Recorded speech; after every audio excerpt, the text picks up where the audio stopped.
What's up guys? Welcome back to my channel.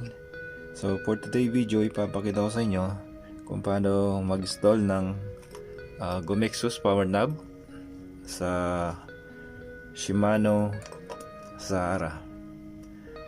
So of course, kailangan natin ng tools, screwdriver, tsaka ito, isang screwdriver pa.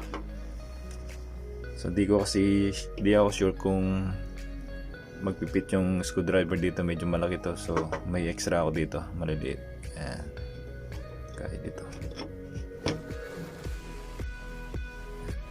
medyo pointed siya. So yun guys, let's get started. So ito yung binili nating power knob guys, Gomexus. Ayan, binili ko siya total of 76 dirhams including delivery charge. Bubuksan lang natin guys. Ano ba ito? Yan ang sealed pa. Tanggalin natin yung tape.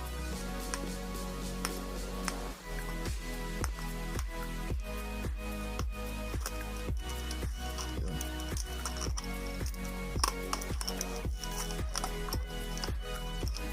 Buksan natin guys. Siya.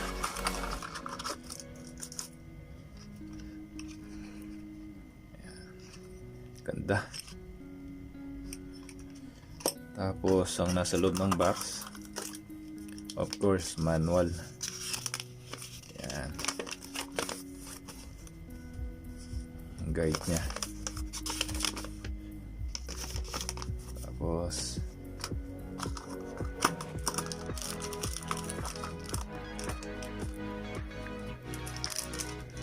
may mga extra screw, as you can see, bearing, saka yan.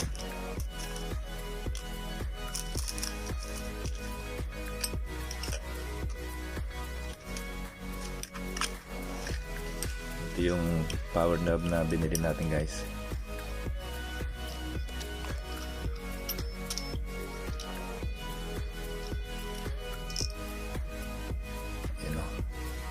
Ganda sa loob, bagong bago.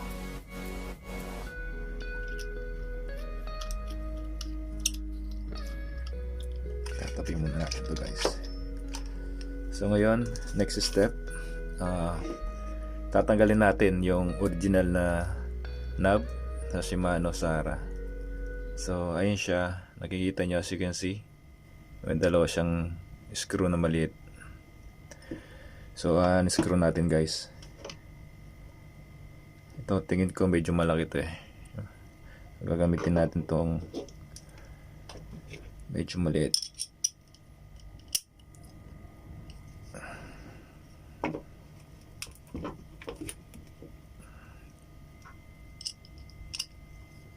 And start.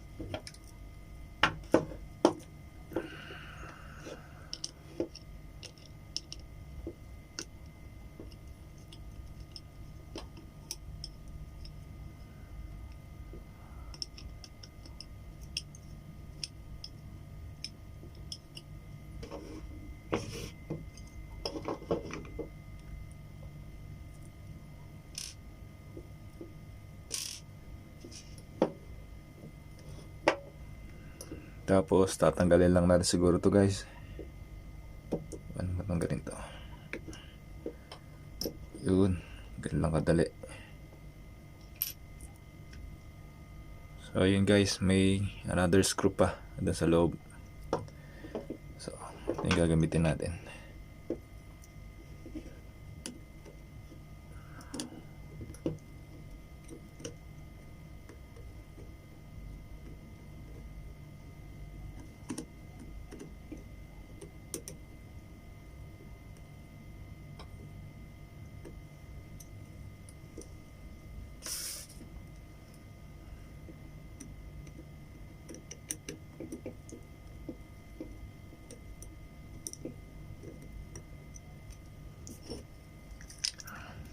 Yun, tanggal na.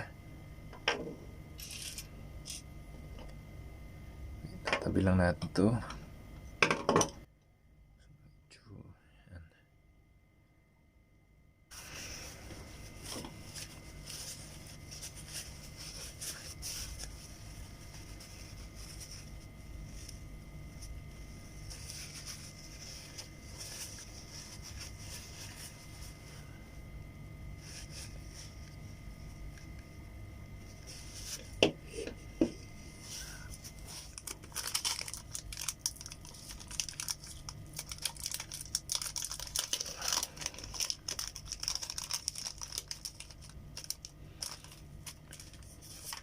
Muna natin yung manual guys, para sigurado.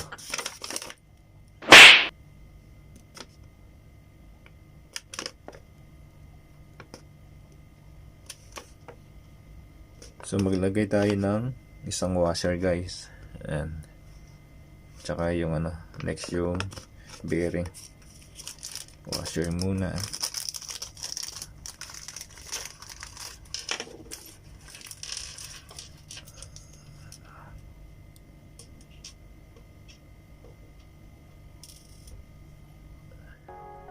Ayan.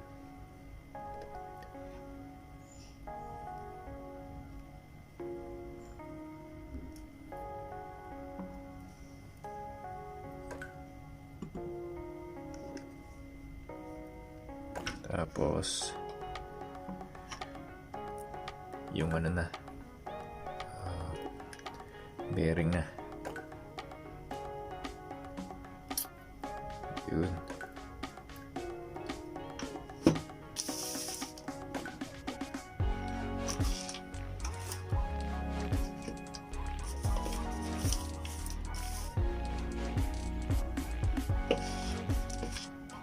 Try na natin lagay yung Gomexus knob.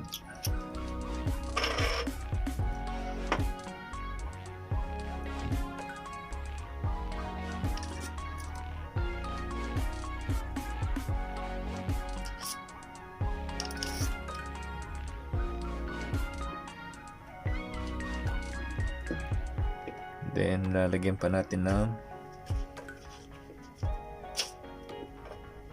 isa dito sa loob.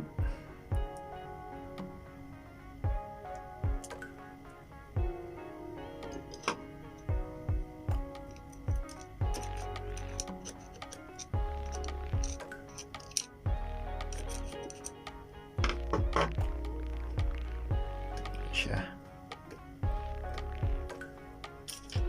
Then yung next, yung screw nya guys, i-screw na natin sa loob.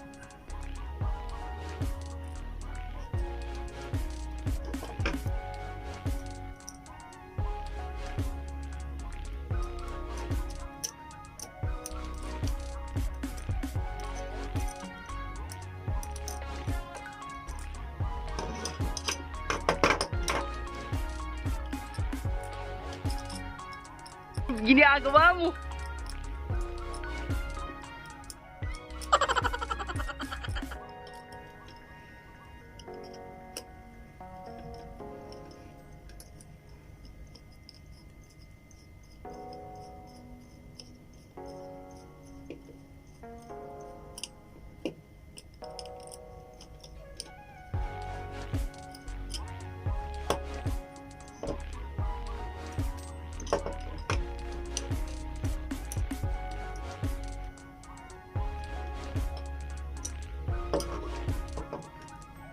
Dapat guys, huwag masyadong maigpit.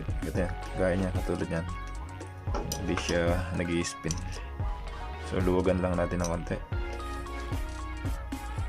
Ayan, hindi siya gumagalaw siya, nag-i-spin siya pero hindi siya gumagalaw guys. So next, babalik natin yung niya, yung pinaka-knob niya. So counterclockwise lang guys. Ayan. So ayun na siya guys, ganun lang siya kadali. Ayun ayos.